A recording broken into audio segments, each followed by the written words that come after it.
asalaamaaleykum mbokk yi maa ngi leen di nuyu ku nekk ci turam ak ci santam ak ci maqamam bëggoon a waxtaan ak yéen tuuti ci dogal bu fi am ndax nguur gi dafa jël benn dogal ni bépp woote téléphone bu jóge bitim réew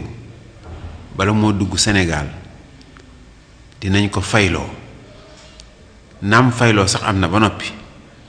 waaye dañuy sàkk beneen pay gu bees gu diis bëggoo teg ci ñi nga xam ne ñi dañuy woote bitim réew loolu nag ay la yéwén ànduma ci tey ànduma ci ëllëg ànduma ci tey ndax benn teguwul ci yoon lépp loo xam ne lii impôt la yoon daf ni président amu ci yoon gouvernement bi amu ci yoon pencum député yi pencum ndaw askan yi ñoom la yoon jox kàttan ñu dogal ko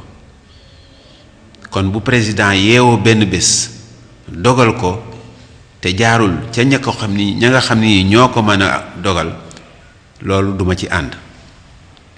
ànduma ci itam ndax boo seetee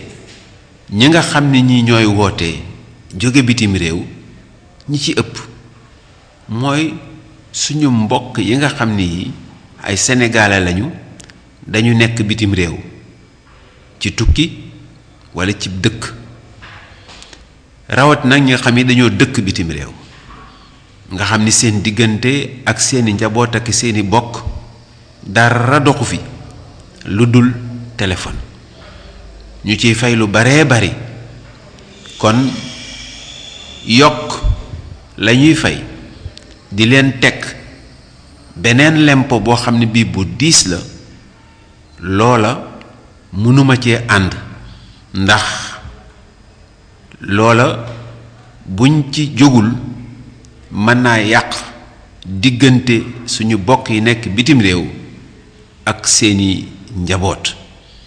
te téléphone moo dox seen diggante war nañoo mën a waxtaan war nañoo mën a jokkoo ñetteel bi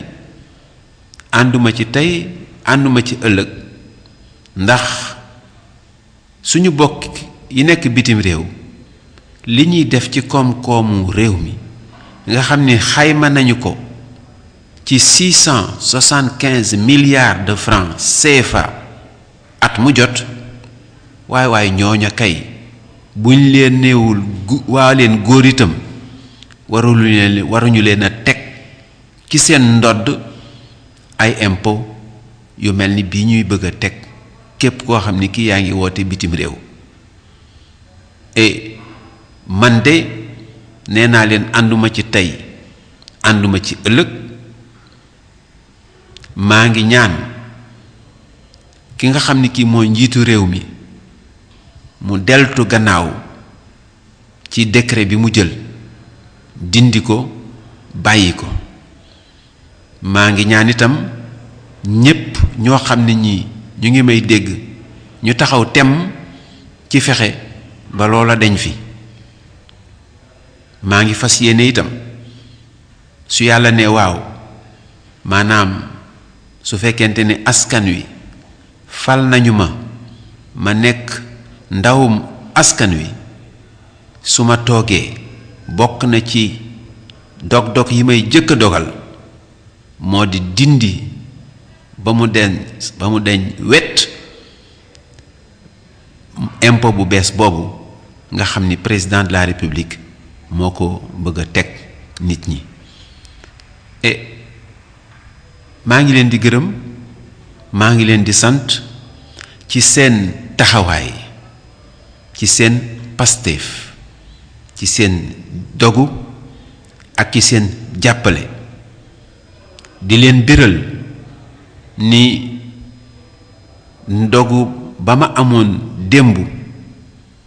jëmale ko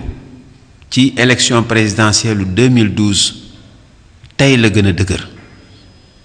dëgëraay bi nag maa ngi ko teg ci ay firnde yu wóor te bokk na ci firnde yooyu jàppale gi ngeen may jàppale yéen suñu bokk sénégalais yi nga xam yi nekk bitim réew yéen a ngi liggéey yéen a ngi dëkk yéen a ngi tukki ci bitim réew maa ngi leen di gërëm maa ngi leen di sant jàmm ak jàmm.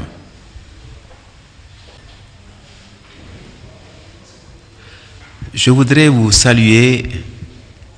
toutes et tous et vous dire tout le plaisir que je ressens à m'adresser à vous. Une nouvelle nous est parvenue qui est la décision prise par le président de la République du Sénégal d'imposer une surtaxe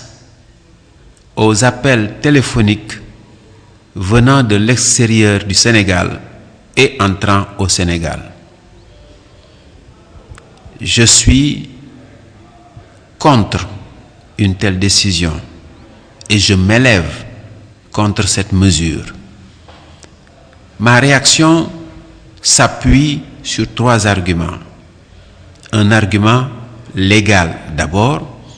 parce que le président de la République n'a aucune compétence pour prendre des décisions telles que imposer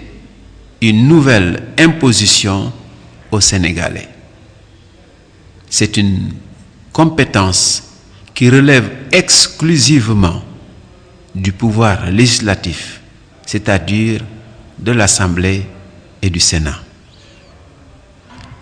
En conséquence, le président ne saurait pouvoir prendre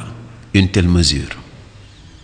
Je m'élève également contre la mesure pour des raisons sociales et humanitaires. En effet, les principales victimes de ces appels entrants vont être nos parents et parentes de la diaspora, ces Sénégalais de l'extérieur qui maintiennent par le biais du téléphone essentiellement un lien continu avec les membres de leur famille restés au pays, qui dépensent beaucoup d'argent pour garder ce lien ombilical avec leur famille et qui vont être donc visés particulièrement par cette surtaxe des appels téléphoniques étrangers. Je considère au demeurant que si la mesure est maintenue, elle portera atteinte à l'équilibre, à la solidarité et à la consistance de la famille des Sénégalais vivant à l'extérieur. Il y a une 3e raison pour laquelle je ne suis pas d'accord avec la mesure d'imposition d'une taxe, d'une surtaxe sur les appels téléphoniques entrant au Sénégal et venant de l'extérieur. C'est pour des raisons économiques. D'abord, en direction de nos parents de la diaspora, je considère qu'un peuple, parce qu'il s'agit d'un peuple de la diaspora, de plus de 3 millions de personnes qui contribuent à hauteur de 675 milliards de francs CFA par an au développement de notre pays, eh bien, ces contributeurs méritent davantage de respect, davantage de considération. Je ne comprends pas en conséquence qu'on impose à ces personnes une surtaxe sur leurs appels en direction de leur famille, de leurs parents et de leurs amis restés au Sénégal. J'ajoute, pour une 2e raison économique, que, au nom du principe de la réciprocité, si nous appliquons une surtaxe aux appels téléphoniques venant de l'étranger, eh bien, les pays étrangers d'où viennent ces appels vont immanquablement, au nom du principe de la réciprocité, appliquer la même mesure pour les appels venant du Sénégal en direction de ces pays. Donc, même nos parents qui appellent à l'extérieur vont être également victimes de cette situation. Ce sera encore un effet négatif supplémentaire sur les relations entre les familles des émigrés et la diaspora qui est à l'extérieur. C'est pourquoi, encore une fois, je m'élève contre cette mesure. Je ne suis ni d'accord aujourd'hui, ni d'accord demain avec cette mesure, et je puis vous promettre que si, Inch'Allah, la volonté de Dieu s'exprime à travers la nation pour m'élire en qualité de président de la République, serviteur de la nation, une des premières mesures que je prendrai consistera à annuler complètement cette mesure sur la taxe sur les appels téléphoniques venant de l'extérieur. Je saisis cette occasion pour vous dire combien je suis sensible à votre sympathie, à votre soutien, à votre détermination en faveur du candidat Ibrahima Fall que je suis. Je sais pouvoir compter sur la constance et l'accroissement de cet engagement, et